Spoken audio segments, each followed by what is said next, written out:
Assalamualaikum warahmatullahi wabarakatuh. Perkenalkan, nama saya Hilfa Putri Rahayu, NBI 111200149. Saya di sini akan menjelaskan tentang prinsip-prinsip dasar digital government. Sejak dirilis aturan government dalam Instruksi Presiden Nomor 3 Tahun 2003 tentang strategi pengembangan e-government untuk mendukung good governance dan mempercepat proses demokrasi. Dengan diterapkannya sistem e-government yang sangat mudah diakses dan transparan dapat mengarahkan keadaan good and open government di Indonesia.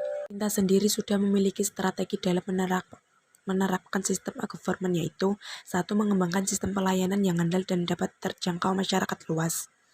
2. Menata sistem dan proses kerja pemerintah dan pemerintah otonom secara holistik. 3. Memanfaatkan teknologi informasi dan komunikasi secara optimal. 4. Meningkatkan peran serta dunia usaha dan mengembangkan industri telekomunikasi dan teknologi informasi. 5. Melaksanakan pengembangan secara sistematik melalui tahapan yang realistik dan terukur. Prinsip-prinsip digital government. 1. Fokus pada perbaikan pelayanan pemerintah kepada masyarakat. 2. Membangun lingkungan yang kompetitif. 3. Memberikan penghargaan terhadap inovasi dan memberikan ruang kesempatan bagi kesalahan. 4. Tekankan pada pencapaian efisiensi. Manfaat e-government untuk pembangunan. 1. Hanya alat. 2. Mempunyai resiko terhadap integrasi data yang sudah ada. 3. Bukanlah pengganti manajemen publik. 4. Masih diperdebatkan perannya dalam hal mengurangi praktek KKN. 5. Juga masih diragukan untuk dapat mengurangi kemiskinan. 6. Memerlukan kerjasama antar ICT profesional dan pemerintah. Kasus di Indonesia sendiri, virus ini mulai meluas penyebarannya sejak awal bulan Maret lalu. Hal ini kemudian menjadi perhatian pemerintah dalam menekankan penyebaran COVID-19. Sebenarnya, kita dapat melakukan kegiatan pencegahan seperti rekomendasi dari WHO. Pertama, menjaga kesehatan agar imunitas atau kekebalan tubuh meningkat. Kedua, mencuci tangan dengan benar secara teratur menggunakan sabun. Ketiga, menutup hidung dengan mulut dengan tisu atau lengan atas bagian dalam ketika batuk dan bersin. Keempat, menghindari kontak langsung dengan orang lain atau berpergian ke tempat umum. Kelima, menghindari dalam menyentuh mata, hidung, serta mulut. Dan keenam, menggunakan masker. Analisisnya, untuk mewujudkan transparansi dan akuntabilitas publik juga tercantum dalam Undang-Undang Nomor 14 Tahun 2008 tentang keterbukaan informasi publik.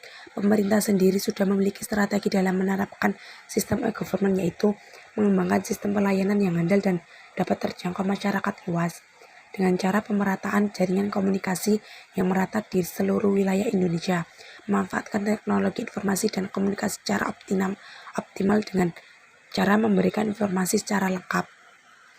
Cara menggunakan governance digital.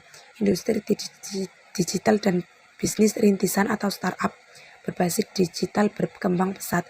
Misalnya, penyedia jasa transportasi berbasis daring, toko berbasis daring misalnya APPS developer, programmer, dan lainnya. Hal ini tentu menjadi tuntunan agar kehidupan saat ini dan yang akan datang makin kompetitif, terbuka, cepat, dan berstandar tinggi.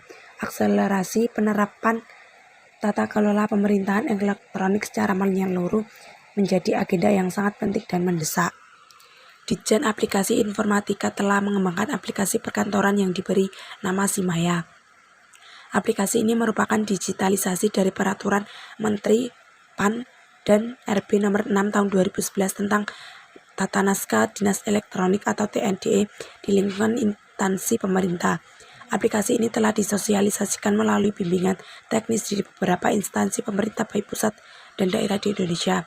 Implementasi di Simaya sendiri dapat dilakukan melalui dua metode, yaitu metode cloud computing dan metode non-cloud computing. Kekurangan aplikasi: semakin bebasnya masyarakat mengakses situs pemerintah akan membuka peluang terjadinya cybercrime yang dapat merusak sistem TIK pada e-government. Misalnya kasus pembobolan situs KPU ketika penyelenggaraan pemilu oleh seorang cracker. Kurangnya interaksi atau komunikasi antara admin atau pemerintah dengan masyarakat, karena e-government dibuat untuk saling berinteraksi antara pemerintah, masyarakat, dan pihak lain yang berkepentingan. Kesimpulannya, dalam pelaksanaan yang dilakukan untuk menyempurnakan konsep dan strategi yang efisien harus memperhatikan kesiapan dari pemerintah dan masyarakat itu sendiri, sesuai dengan prinsip-prinsip dasar tetap bertahap. Pada prinsip tersebut, pemerintah membangun lingkungan yang kompetitif untuk pencapaian strategi yang ada. Maka setiap aktivitas pemerintah terdapat masyarakat dalam menjalankan sebuah kegiatan harus dapat memuaskan masyarakat untuk mencapai kepuasan dengan kualitas pelayanan yang baik. Di masa sekarang dengan kemajuan berbagai teknologi dan informasi dapat memudahkan masyarakat menerima laporan kinerja pemerintah secara aktual seperti halnya virus COVID-19 yang ada sejak akhir tahun 2019 yang telah beredar. Sekian penjelasan dari saya. Wassalamualaikum warahmatullahi wabarakatuh.